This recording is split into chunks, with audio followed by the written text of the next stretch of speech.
Good morning, everybody. I hope you're doing well. Welcome back to another episode of Lejardoneria. Today I am in my backyard because we are going to be working on my irrigation line today. I'm so excited. I took a really long hiatus from planting vegetables because I was more invested with my fruit trees, but now that my fruit trees are doing so well, as you can see behind me, it's time to go back to the vegetable garden. So I'm gonna take you along with me today. I'm hoping that today I can start to configure everything. I bought some really cool items from Home Depot, and I'll go ahead and show you those, and then I'm gonna start to trench out my irrigation line. So I'm going to show you. When I first did irrigation with my husband, we put it over the soil because this isn't really a high traffic area. So I didn't really anticipate, it's hidden in some places with the mulch, but I didn't really anticipate anybody tripping over it because this isn't really an area where a lot of people come into. Before I get started, I just want to show you what I got from Home Depot. Got another timer. I was going to try a different brand, and my husband was like, oh, you should just do what you're familiar with. Like, I'm sure it would have been easy to learn, but whatever. I got a filter to go ahead and filter out any sediment that may come through the water line. I got quite a few elbows because these will be really important.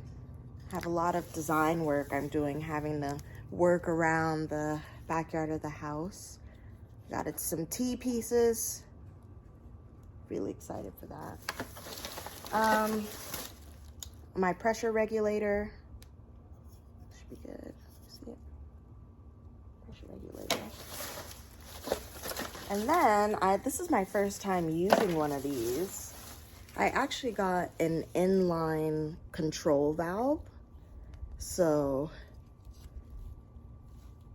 it's gonna be interesting. I'm actually very intrigued. Saw this on Growing in the Gardens video because I actually bought these cool drip watering beds. They're like in a grid design, so now I can do something called square foot gardening because I used to be really messy and I kind of just planted wherever. I might still do that, but we'll see. But yeah, these are cool. So you can actually control the amount of water that goes to each bed. So when you open it and close it, you see, so you can see my shirt now. I'm gonna close it up. Oh, now you can't see my shirt. So, all right, let's get started.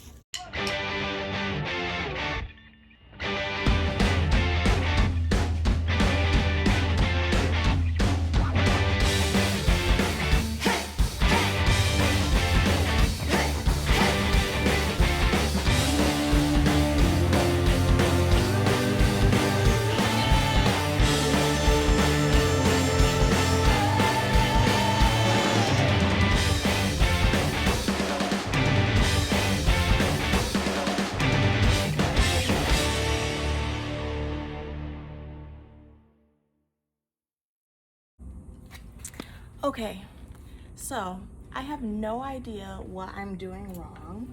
I'm trying to set up my system. Keep in mind, I'm gonna have a splitter here. It's coming later on this week. But I finally figured out it just looks different from my old setup. Usually I would have my water hammer at the top because in my front yard, the one that waters all the trees, it's pressure regulator and then this portion. I have a feeling I'm missing a part, so I may take this to Home Depot to see what I'm missing. But I found one of the ends that would go inside here, but there's like some type of screwy portion that's missing here. So I'll probably have to go to Home Depot later.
Alright guys, so right here I decided to stop trenching because in the future I want to add more raised beds to this area, and it's just going to be more convenient for me to simply move the mulch out of the way and add more lines as I need it in the future.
Alright, everybody, thank you so much for tuning in. On our next episode, we will be adding our landscaping fabric, leveling, adding on those beautiful garden grids, and of course, soil. See you next time.